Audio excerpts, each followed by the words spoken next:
Members of overseeing committee, भाई RBI ही constitute करती है, आरबीआई ही बनाती है। आरबीआई ना कुछ मेंबर्स की एक कमेटी बना देती है, ठीक है। इसमें अब चाहे इसमें सेंट्रल गवर्नमेंट कुछ मेंबर्स अपॉइंट करें, ठीक है, वो रिप्रेजेंटेटिव होते हैं सबके, लेकिन आरबीआई को मैनेज करने के लिए एक ओवरसीइंग कमेटी बनाई जाती है। ये अपनी सर्विसेज आरबीआई को देता है। ये मेंबर्स ऑफ ओवरसीइंग कमेटी होते हैं, ये सर्विस प्रोवाइडर है, ये सर्विस प्रोवाइडर है, ठीक है। और यहाँ पर ये सर्विसेज दे किसको रहे हैं? सर्विस रिसिपिएंट आरबीआई है। और जीएसटी कौन देगा? Service recipient. आरसीएम के केसेस पढ़ रहे हैं हम, तो आरबीआई इनकी सर्विसेज पर जीएसटी पे करेगा। ऐसे ये डायरेक्ट सेलिंग एजेंट के केस में है, ठीक है भाई। ये अपनी सर्विसेज किसको देते हैं? बैंकिंग कंपनी, एनबीएफसी, इन सबको देते हैं, ठीक है। तो ये जो डायरेक्ट सेलिंग एजेंट्स होते हैं, लेकिन एक चीज ध्यान देना यहाँ पर, डायरेक्ट सेलिंग एजेंट्स के बारे में जब हम बात करेंगे, सर्विसेज सप्लाइड बाय इंडिविजुअल, इस बात को ध्यान रखना। यहाँ इंडिविजुअल वर्ड इंपॉर्टेंट है भाई। ये डायरेक्ट सेलिंग एजेंट कौन है? कोई इंडिविजुअल, तो भाई तो आरसीएम का केस एप्लीकेबल है। अगर ये बॉडी कॉर्पोरेट हो गई, या पार्टनरशिप फॉर्म है, या लिमिटेड लायबिलिटी है, लिमिटेड लायबिलिटी पार्टनरशिप फॉर्म है, तो आरसीएम का केस एप्लीकेबल नहीं होगा। बात समझ रहे हो? अदर देन लिखा हुआ है ना यहाँ पर, हाईलाइट कर देता हूँ। अदर देन किसको छोड़कर? कौन से डायरेक्ट सेलिंग एजेंट्स को छोड़कर? भाई जो बॉडी कॉर्पोरेट हैं, जो पार्टनरशिप फर्म है, जो एलएलपी हैं, ठीक है, इन सबको छोड़कर, इनके अलावा जो जो इंडिविजुअल डायरेक्ट सेलिंग एजेंट है, सिर्फ इंडिविजुअल डायरेक्ट सेलिंग एजेंट के केस में आरसीएम एप्लीकेबल होगा, अदरवाइज नहीं होगा। सिर्फ किसके केस में? इंडिविजुअल डायरेक्ट सेलिंग एजेंट, ठीक है ना। यहाँ भी देखो लिखा है कि सर्विस प्रोवाइडर कौन होना चाहिए? इंडिविजुअल, ठीक है। और ये अगर अपनी सर्विसेज प्रोवाइड कर रहा है, ये सर्विस प्रोवाइडर हो गया यहाँ पर, ठीक है। यहाँ पर ये सर्विस प्रोवाइडर है। और जो बैंकिंग कंपनी वगैरह ये सब है, दे आर सर्विस रेसिपिएंट। तो भाई आरसीएम का केस एप्लीकेबल होगा। कौन सा केस एप्लीकेबल होगा? आरसीएम का। देखो नेक्स्ट पॉइंट देखते हैं बच्चों। Service provided by business facilitator to a banking company, ये भी यहाँ पर सर्विस प्रोवाइडर है, ठीक है। और सर्विस रेसिपिएंट है, यहाँ भी ये भी वैसा ही केस है भाई। एक एजेंट है बिजनेस कॉरेस्पॉन्डेंट का, ठीक है। An agent of business correspondent service provide कर रहा है बिजनेस कॉरेस्पॉन्डेंट को, ठीक है। तो ये सर्विस प्रोवाइडर है, ये रिसिपिएंट है, आरसीएम का केस है। तो जो कॉरेस्पॉन्डेंट लोकेटेड है, बिजनेस कॉरेस्पॉन्डेंट टैक्सेबल टेरिटरी में, वो जीएसटी पे करेगा। बच्चों सिक्योरिटी सर्विसेज, गार्ड वगैरह की सर्विसेज होती नहीं है, सिक्योरिटी सर्विसेज, गार्ड्स वगैरह, ठीक है। ये सिक्योरिटी पर्सनल की बात हो रही है। सिक्योरिटी हम लोग के माइंड में ना, सीएस वालों के माइंड में सिक्योरिटी देखते ही माइंड में सबसे पहले तो बॉन्ड, डिवेंचर, शेयर आते हैं, ठीक है।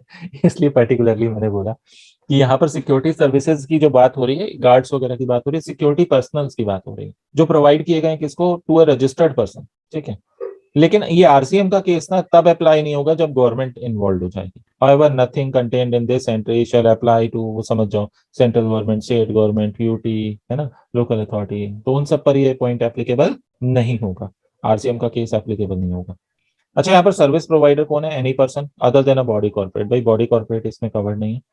और जिसको जो सर्विस रिसिपिएंट है वो रजिस्टर्ड पर्सन है, ठीक है। जो सर्विस रिसिपिएंट है वो रजिस्टर्ड पर्सन है।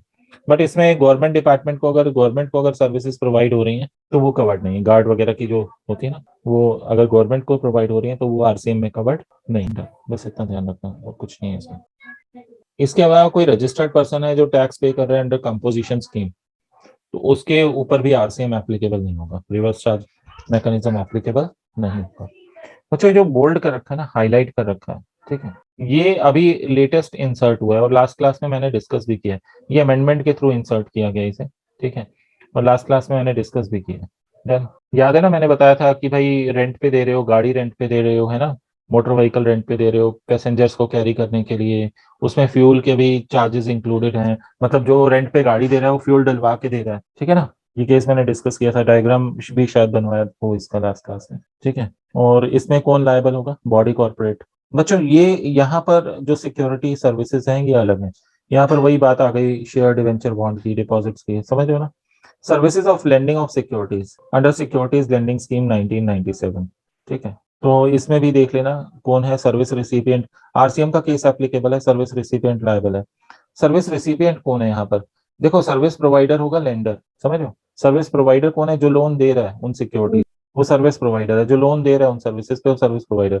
और बोरोवर क्या है यहाँ पर? सर्विस रिसिपिएंट है। और आरसीएम का केस है तो सर्विस रिसिपिएंट जो होगा, बोरोवर जो होगा, भाई वो लायबल है जीएसटी पे करने के लिए। तो लेंडर बोरोवर से आप लोग याद रख सकते हो इसे। सरकार वाला ये अभी आपने कहा था अमेंडमेंट के थ्रू इंसर्ट हुआ है।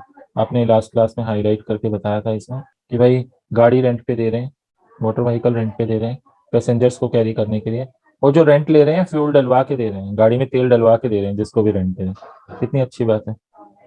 अच्छा, इसमें अगर लिमिटेड आईटीसी क्लेम कर रहे हो तो 5% जीएसटी है, और अगर फुल आईटीसी क्लेम कर रहे हो तो 12% जीएसटी। आरसीएम का केस है, ये भी ध्यान रखना है। अच्छा, इसमें कुछ कंडीशंस की बात की थी मैंने शायद।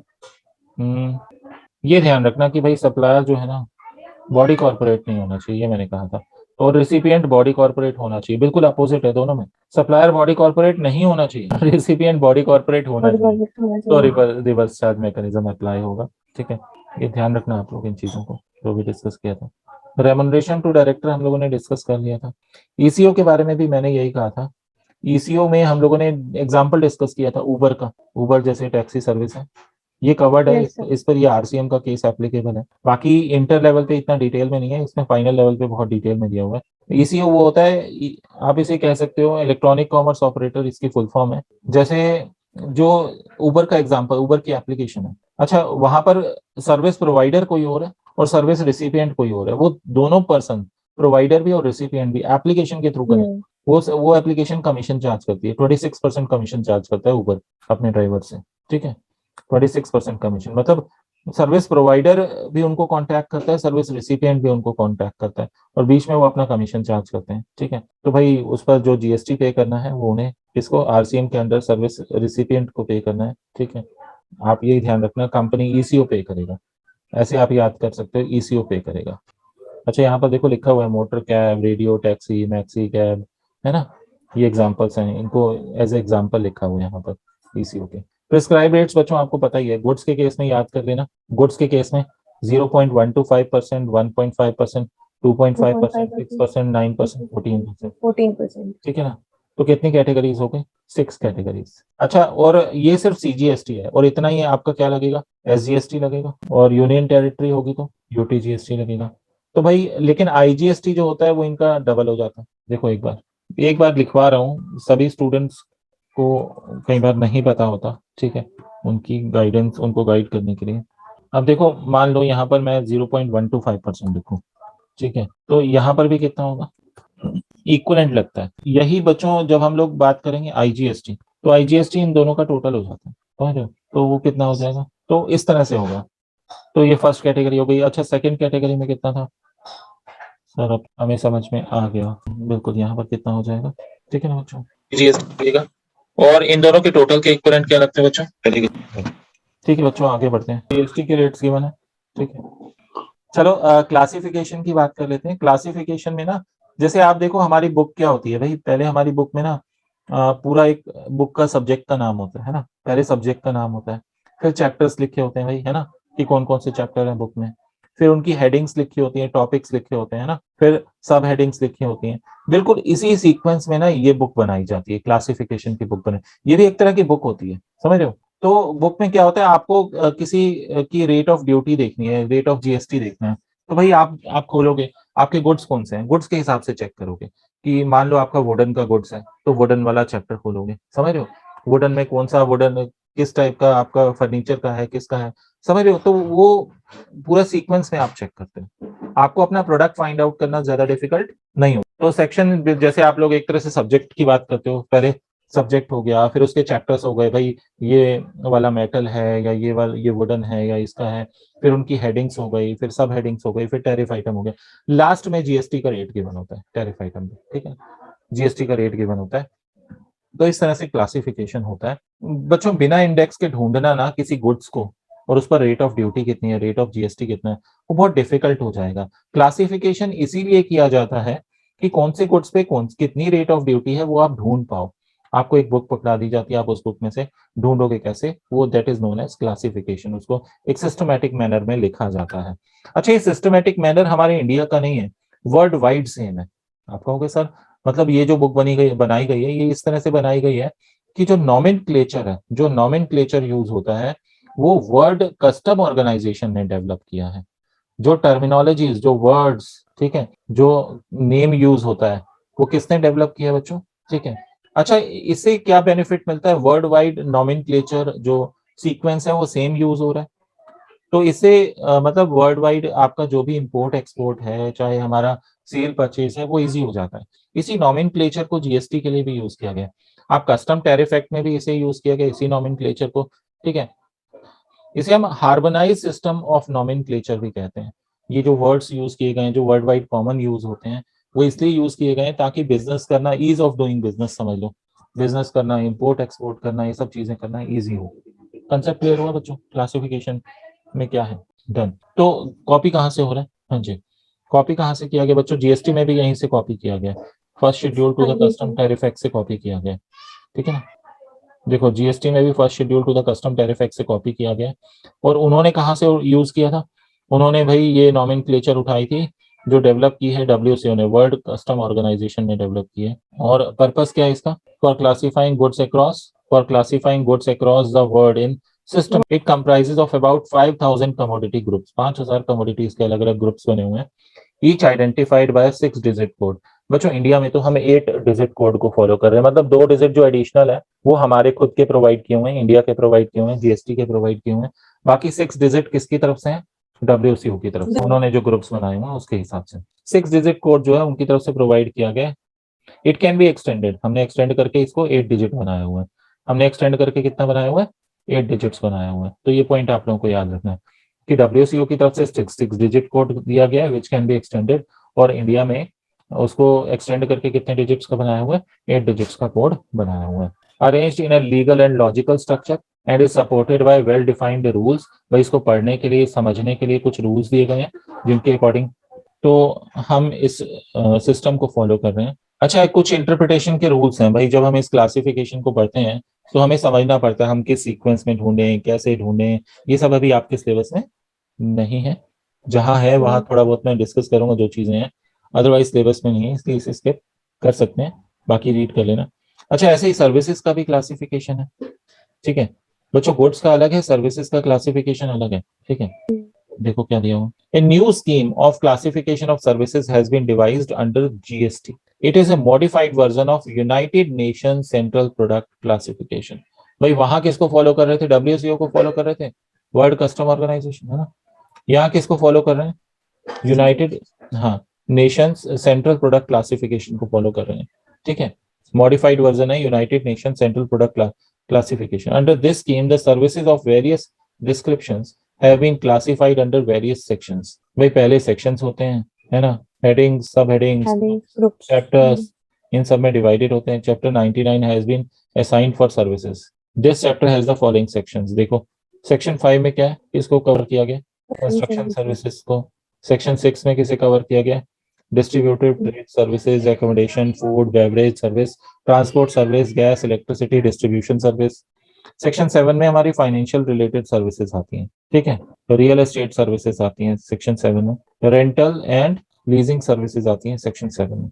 सेक्शन 8 में आती हैं business and production services. Section 9 में क्या आती है? Community social and personal services. Other miscellaneous services भी सेक्शन 9 में आती हैं। तो रिटेन कैसे करोगे बच्चों? 5 से 9 ज्यादा नहीं है, कितने हैं? 5 section for construction. 6 distribution trade services, food beverages, ठीक है, transport service, gas electricity services. 7 financial and related services, real estate services, rental and leasing services. 8 business and production services. 9 community social and personal services and other miscellaneous services. ठीक है ना। Yes बच्चों, आगे बढ़े। हमारा section 9394 खत्म है अभी। ठीक, जीएसटी रेट्स। अच्छा, जीएसटी रेट्स तो आप लोगों को देख ही लो। अच्छा, वहां पर कितने थे? गुड्स के केस में कितने रेट थे सर? 6 थे। और जीएसटी में सर्विसेज के ऊपर रेट कितने हैं?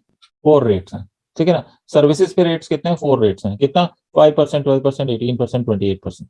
सर ये तो आपने डबल वाले बता दिया, आईजीएसटी वाले, हाफ वाले बताओ। सीजीएसटी वाले बच्चों ये रहे 2.5%, 6%, 9%। अच्छा, उसमें कम से कम रेट जो था वो 0.125 था, याद है? यहाँ 2.5, वहाँ हाईएस्ट 14% था, यहाँ भी हाईएस्ट 14% है। ठीक है ना, 14% वहाँ भी आई थिंक। आगे देखते हैं।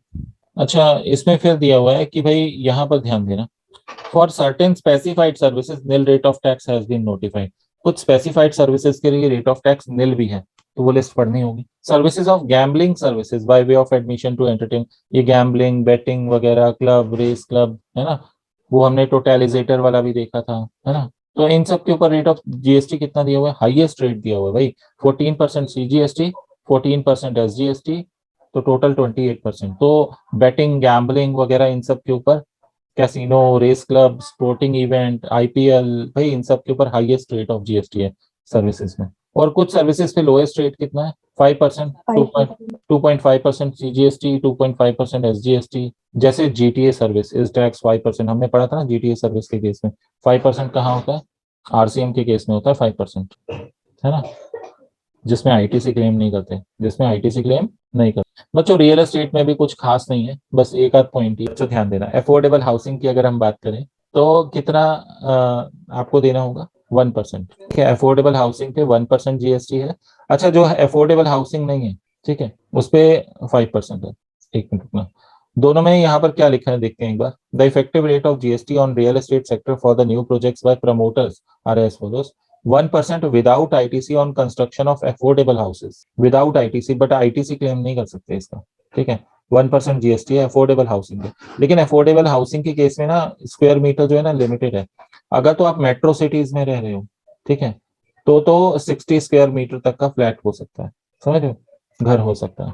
अच्छा, नॉन मेट्रो सिटीज में कितने तक अलाउड है? 90, नॉन मेट्रो सिटीज में 90 स्क्वायर मीटर तक अलाउड है। बट उसकी वैल्यू 45 लाख को एक्सीड नहीं करनी चाहिए, तभी वो अफोर्डेबल हाउसिंग में कवर्ड होगा।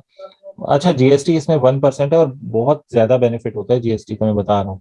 1% लगने का मतलब ये सोचो, अगर अगर 40 लाख का फ्लैट है तो 1% कितना होता है बच्चों? अगर अगर वही 5% हो जाता तो सोचो कितना फायदा यहाँ पर हमारा। अगर ये तो अफोर्डेबल हाउसेस के केस में 1% है बच्चों, ये तो पता है, हर कोई पूछता भी है, पता भी होना चाहिए। अफोर्डेबल हाउसिंग के केस में 1% जीएसटी है। और जो अफोर्डेबल हाउसिंग नहीं है, देखो लिखा है all houses other than affordable houses, उन पे कितना है? Commercial apartments such as shops, offices in a residential real estate project in which the carpet area of commercial apartment is not more than 15% of total carpet area of all apartments। तो इन सब में 5% है। Conditions क्या लिखी हुई हैं देख लेना, खत्म है।